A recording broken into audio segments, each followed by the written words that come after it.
All right, so here's the process so far. So we're gonna reseal this cylinder.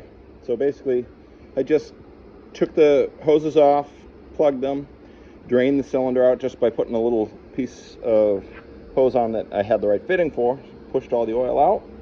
Now we undo the gland and disassemble the cylinder. So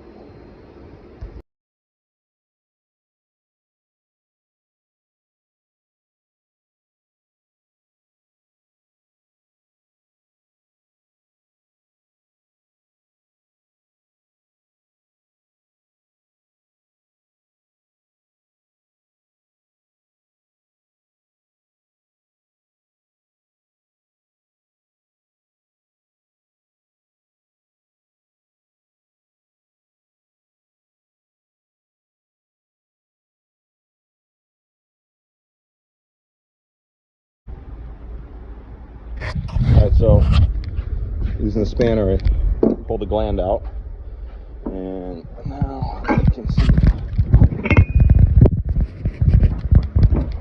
the cylinder comes apart. So I'm going to try and catch all the oil, do my best to drain it before we get to this point. But now we can take the nut off, pull this apart, reseal it, put it all back together. This rod's not in the great, it's not in the worst shape, but it's not in the greatest shape, but it'll work, it'll seal up. It's got some scratches on it. I could put it in a lathe and polish it, but I know it'll seal. So.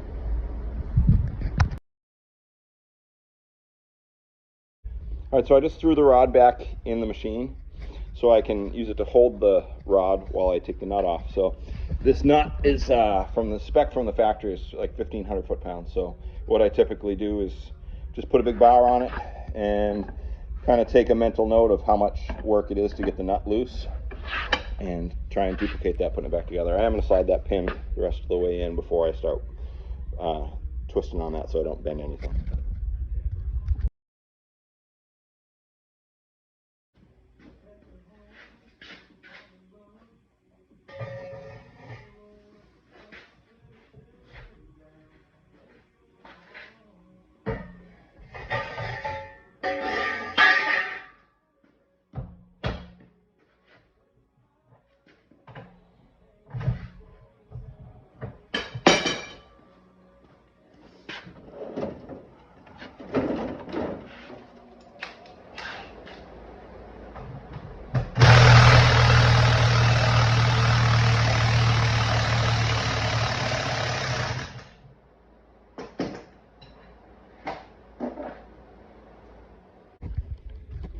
So that's it. This is the piston. It goes only one way. So you got to kind of make note of that. The nut goes on the side that doesn't have the chamfer. Now this gland can just slide right off.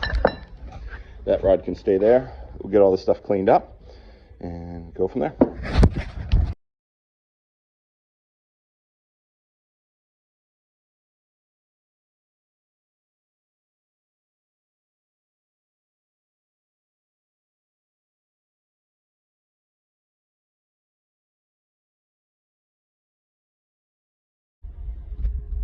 All right, so you pick all the seals and whatnot out. You get this thing pretty clean. Just kind of note that if there's any real deep scratches in there, you want to get them cleaned up so it doesn't make a mess later on, but that's not too bad. I might scuff that with some Scotch-Brite. But you can see I take all the pieces out. This is the old lip seal. So you got to just remember that the hydraulic fluid inflates the seal to make it seal. So this spring faces inside the cylinder when you take it out. So you know, it's a little bit tricky to get all the pieces out, but not so bad. So this is the piston. Piston doesn't have any scores on it, so that's pretty good to go. So we'll get it a little bit cleaned up, throw the seals in it, and go from there. So you get the seal all twisted up, and then let it go. And snap into place like that. It's in there. So we just got to make sure that the spring faces the inside of the cylinder. You can kind of see it in there. My camera's a little bit out of focus because it's all oily. And then last, we put the wiper in, and this one just slides in by hand.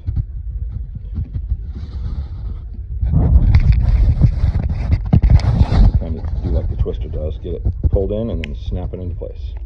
Fold it over. So that's all assembled now. They give you some options. So that's the backup ring. and the piston ring, so that goes there. And then over here, that's a wear band for the piston, which is a different one, so that doesn't even get used.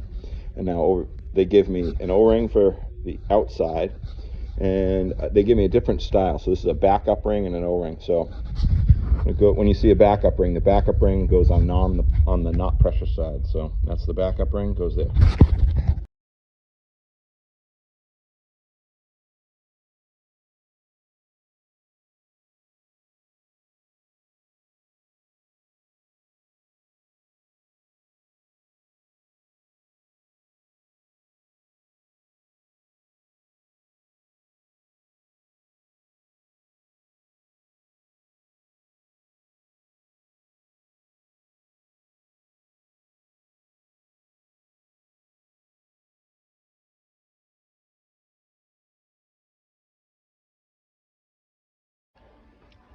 So you just do the opposite. Once you get the cylinder put back together, just put everything back, put the hoses back, fill it up with oil, and you're off to the races.